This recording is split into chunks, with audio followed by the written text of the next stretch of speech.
Hasim Raham still looks like he could fight, bro. He's still in shape. He's nearly 50 years old, but he's still in shape. Hasim Raham, man. At least he looks like he's still in shape. I saw this little piece that Fight Hype uploaded in the channel a few hours ago. Well, yesterday, I guess in the middle of the night they uploaded this because this wasn't uploaded that long ago, but it was like I guess in the middle of the night. But I like some of the things that I wanted to talk about. Some of the things that Hasim Raham said here. First of all, the interviewer was trying to like talk about the fact, he was talking about his fight with Lennox Lewis, and I guess trying to like compare that fight to Andy Ruiz, because obviously in the first match he beat Lennox Lewis, and the second match Lennox Lewis beat him. So they're looking at this fight as a similar thing. Okay, Ruiz beats Anthony Joshua, but in the rematch Anthony Joshua should beat Andy Ruiz Jr.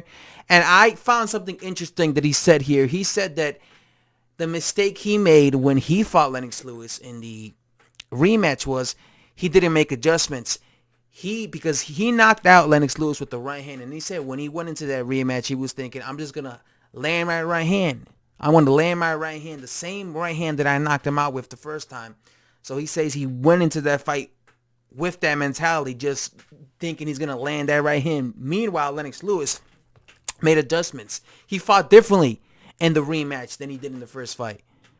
So that's why he claims he lost. And then he started talking about the what he thinks might happen in the rematch going into that fight with Andy Ruiz and Anthony Joshua. And he talked about that he believes that Andy Ruiz going into the rematch is not going to feel like he needs to make adjustments because he knocked him out. He knocked him down. He beat him already. So because of that, he's gonna go into this rematch thinking, I don't need to make adjustments. I know I can knock this guy out. I'm gonna just do the same thing that I did the first time.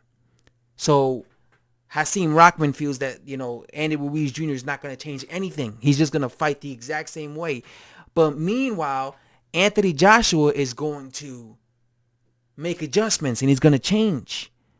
And then he explains that's why he likes when that there's like 3 fights, because he feels maybe Andy Ruiz might lose the rematch because since he's not making adjustments, since he's going to come in with the same game plan that he did the first time, he's not going to expect Anthony Joshua to change his style. He's going to expect the same version of Anthony Joshua, and instead he's going to see Anthony Joshua showing a different look to him.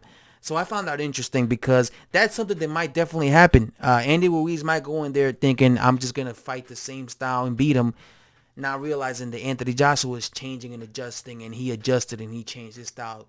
And I also like what he said at the end of this video, where he was basically saying that he needs to box Andy Ruiz Jr. He needs to use his height and reach. He's bigger, he's longer, use that.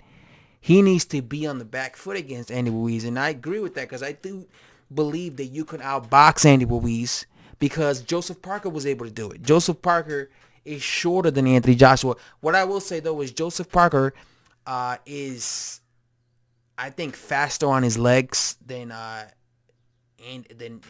Anthony Joshua, and he's does that more often. I've seen Joseph Parker go and outbox dudes in the back foot. He's done this several times where you don't really see Anthony Joshua do that. Joshua is normally more of a front foot heavy type of guy, right? You don't really see Anthony Joshua outbox guys. So I think for like someone like Joseph Parker, I think it's more natural for him because he's always fights like that. Whereas Joshua, he has fought like that in the past, like he's fought like that in the amateurs, but in the Olympics, but he normally fights one style.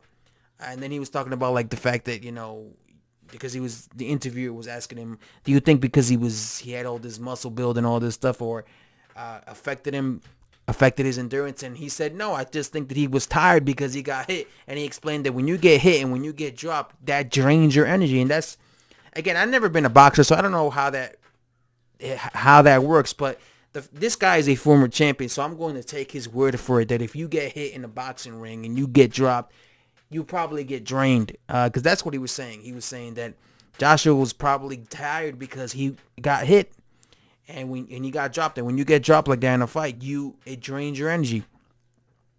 And that explains why. Remember when he got dropped by Vladimir Klitschko, Joshua, he looked exhausted, right? He was exhausted. He was all over the place. Same thing with Andy Ruiz. When he got dropped, he was exhausted. You could even say the same thing about, he was talking about Vladimir Klitschko. Vladimir Klitschko got dropped against Lamont Brewster, and look at how exhausted he was after that. Like, he never recovered from that. So I guess those are things that happens when you get dropped, hurt like that. It drains you and stuff. So another thing I like that he talked about, Hasim Raham, was because he was talking about, do you think that there was something wrong with Anthony Joshua, like his mental state or whatever? And he explained that no, because there was nothing wrong with him when he dropped Andy Ruiz Jr., right? When he dropped Andy Ruiz Jr., he looked fantastic, right? Again, before he got dropped against Andy Ruiz Jr., he looked really good in that fight. And he looked like he was going to get rid of Andy Ruiz Jr. when he dropped him.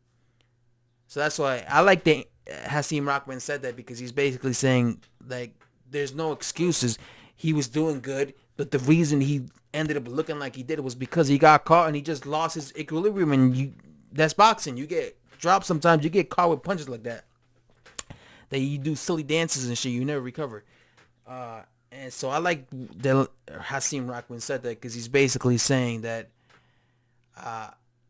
you know, there shouldn't be no excuses, because he was looking fine. And that's something I said in the past. I said that I think this was the best version. This was 100% Anthony Joshua. It's just he got caught and that everything changed, because it wasn't like he was looking strange from the get-go from round one, or he was getting beat up. So yeah, that's all I have to say, guys. Hope you guys enjoyed the video, and I'm out.